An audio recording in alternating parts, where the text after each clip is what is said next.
Assalamualaikum Sobat Football United, ringan amatiran ala gue. Oke, informasi akan gue bahas ya. Gue ambil sumbernya dari Transfer News Live. Ini ada beberapa kabar informasi terkait dengan pemain-pemain yang dikaitkan dengan Manchester United ataupun pemain Manchester United yang dikaitkan juga dengan tim lain. Oke, gue mulai dulu dari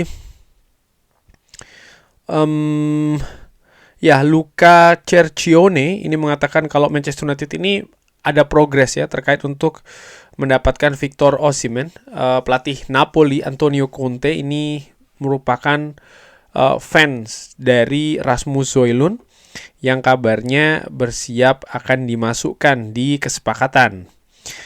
Di sisi lain ya, kabar lainnya bagaimana pemain Crystal Palace Jean-Philippe Mateta ini berada di 5 daftar striker yang Manchester United akan berusaha untuk mendatangkan striker baru ya, dan ada 5 calon yang masuk di daftar incaran, yaitu adalah Victor Osimhen, Benjamin Sesko, Victor Gyökeres, Liam Delap, dan juga Jean-Philippe Mateta.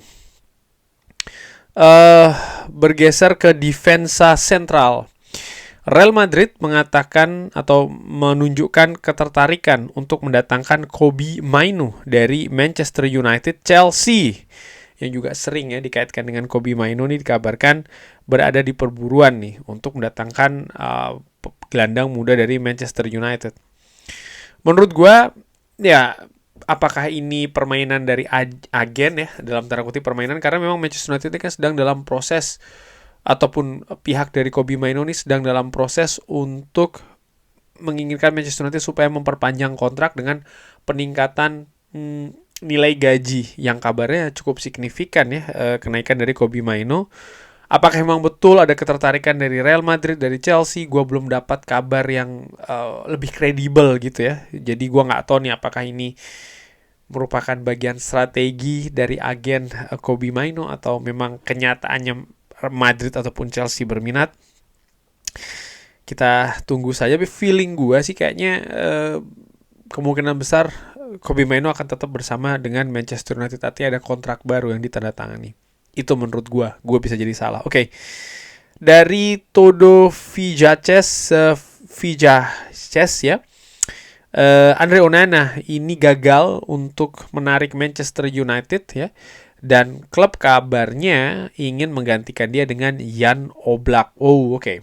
Ya, nama bagus ya, Jan Oblak, kiper luar biasa bersama dengan Atletico Madrid. Tapi kalau gue lihat situasi seperti ini, nampaknya ini sulit. Kenapa? Sekali lagi, mendatangkan kiper baru, Manchester United hanya mungkin melakukannya kalau menjual kiper yang sekarang. Banyak yang mengatakan buang, jual segala macam. Ya, tapi kenyataannya tidak mudah. Untuk PSR, gue sudah sering katakan, akan gue ulangi lagi angka untuk Andre Onana. Setahu gue itu sekitar 30 juta minimal supaya Manchester United terhindar dari kerugian ya. Dan Jan Oblak sendiri juga menurut gue pastinya memiliki standar valuasi, baik itu transfer apalagi gaji yang pastinya tinggi. Dan ini menurut gue sulit lah ya. Walaupun gue paham bener pasti banyak sekali fans yang menginginkan, ingin ini, ingin itu. Tapi apakah ini realistis? Menurut gue kayaknya nggak realistis ya kalau dengan Jan Oblak. Oke, Fabrizio Romano menginformasi kalau Chelsea bisa saja akan membayar kompensasi ke Manchester United untuk menghindari kewajiban untuk membeli Jadon Sancho. Tapi ini bukan yang menjadi niatan saat ini. Manchester United jelas tidak menginginkan Jadon Sancho ya. Di kabar lainnya juga ada sumber lain yang mengatakan, mungkin nanti gue akan kesana juga ya, kalau memang kemungkinan sih Chelsea juga akan membayar Jadon Sancho daripada mereka membayar kompensasi tapi tidak mendapatkan apa-apa ya. Artinya membayar kompensasi untuk tidak membeli atau mentransfer Jadon Sancho. Manchester United, Arsenal, Juventus semuanya akan berusaha untuk mendatangkan Victor Osimhen di musim panas kali ini. Release close-nya ternyata tinggi ya, sekitar 63 juta pounds atau sekitar 70-75 juta euro. Ini butuh di trigger, diaktifkan nih. 70 juta euro. Angka yang menurut gue sangat tinggi sekali. Tapi di sisi lain, penyerang Lille, Jonathan David, ini terus mendapatkan ketertarikan dari Manchester United, Liverpool, West Ham, Barcelona, Juventus, dan juga Inter. Dia akan free agent nih, artinya tidak perlu membayar biaya transfer. Ini sumber dari Tutto Juve. Ya, menjadi salah satu opsi tentu saja. Jonathan David teruji sudah di Ligue 1. Tapi apakah bisa membawa jaminan ya Manchester United bisa mengandalkan dia untuk mencetak gol? Di situ selalu pertanyaannya. Ya ada nama-nama premium misalnya seperti kayak Victor Osimhen ya, tapi apakah dia sesuai dengan sistem dari Ruben Amorim? Ini juga menarik. Di sisi lain harga yang tinggi juga dari Victor Osimhen, ini juga fakta yang menurut gue yang membuat situasi rumit pastinya.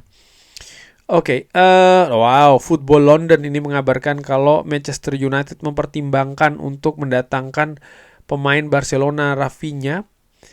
Pemain Brazil ini bisa tersedia dengan angka 60 juta pounds, berarti sekitar 70 juta euro. Angka yang menurut gue sangat tinggi, Rafinha ya.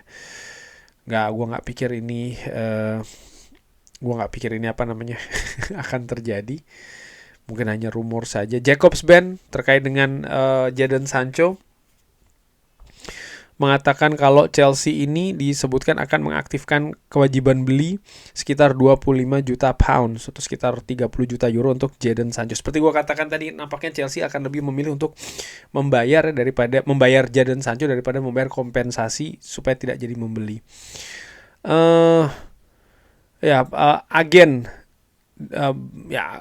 Agen Spanyol dari beberapa pemain nih, Javier Garrido ini berada di Inggris pekan ini, dan Manchester United akan menemuinya. Dia mewakili pemain PSG Lee Kang-in, pemain Real Betis Abde, pemain Valencia Javi Guerra, pemain Barcelona Iñaki Peña, dan pemain Real Madrid Jesus Fortea, dan juga ada beberapa pemain lainnya. Ini menurut gue pertemuan yang sangat wajar, tapi apakah berarti salah satu atau Manchester United sedang mengincar pemain yang dibawa oleh agen tersebut? Bisa juga sebaliknya nih, sang agen yang menawarkan pemain-pemain tersebut ke Manchester United. Oke, dari Vicajes lagi, Ruben Amorim meminta Manchester United ini untuk bisa all out mendatangkan Victor Gyökeres. Pemain bagus, tapi sekali lagi ini bukan atau tidak akan menjadi sesuatu yang murah pastinya ya, karena ya menurut gua Victor Gyökeres dengan apa yang terjadi di Sporting Lisbon,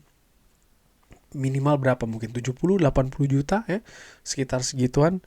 Angka yang pastinya sangat besar sekali, dan ini mendorong Manchester United untuk juga melakukan penjualan yang tinggi nih. Sementara penjualan pemain bagi Manchester United ini juga selalu menjadi tantangan ya. Tapi yang jelas seperti pernah dikabarkan sebelumnya juga, posisi striker ini menjadi salah satu prioritas Manchester United di bursa transfer musim panas nanti. Nico Williams juga dikaitkan lagi dengan Manchester United. Sumber dari El Nacional, selain Arsenal dan juga Manchester United ya, mendatangkan pemain muda ini. Iya, dia pemain muda betul, tapi dari sisi gaji dan juga valuasi transfer, menurut gue ini di luar jangkauan Manchester United, setidaknya untuk saat ini. Dari Plettigol, Florian Plettenberg ya, Sky Jerman ini mengatakan kalau Manchester United secara dekat ini memonitor Hugo Ekitike dan Benjamin Sesko.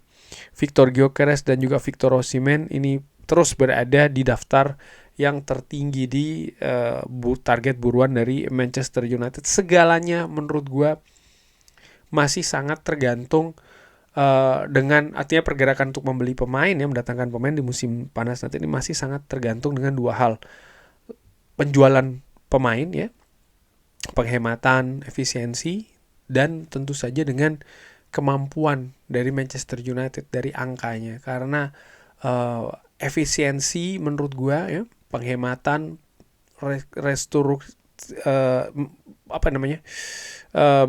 melakukan struktur ulang dari situasi finansial terkait dengan transfer Manchester United ini juga masih menjadi, menurut gue sih ya, prioritas utama di paling tidak 2 bursa transfer, musim dingin kemarin dan juga musim panas nanti. Tapi Manchester United faktanya juga tetap membutuhkan kualitas-kualitas baru, kuantitas juga harus ditambal ya di skuad ini supaya musim depan bisa jauh lebih baik daripada musim ini. Kurang lebih seperti itu. Bagaimana menurut Sobat Football United? Seperti biasa silahkan drop di kolom komen. Terima kasih sudah menyaksikan. Jangan lupa like, share, dan juga subscribe. Assalamualaikum warahmatullahi wabarakatuh. Thank you.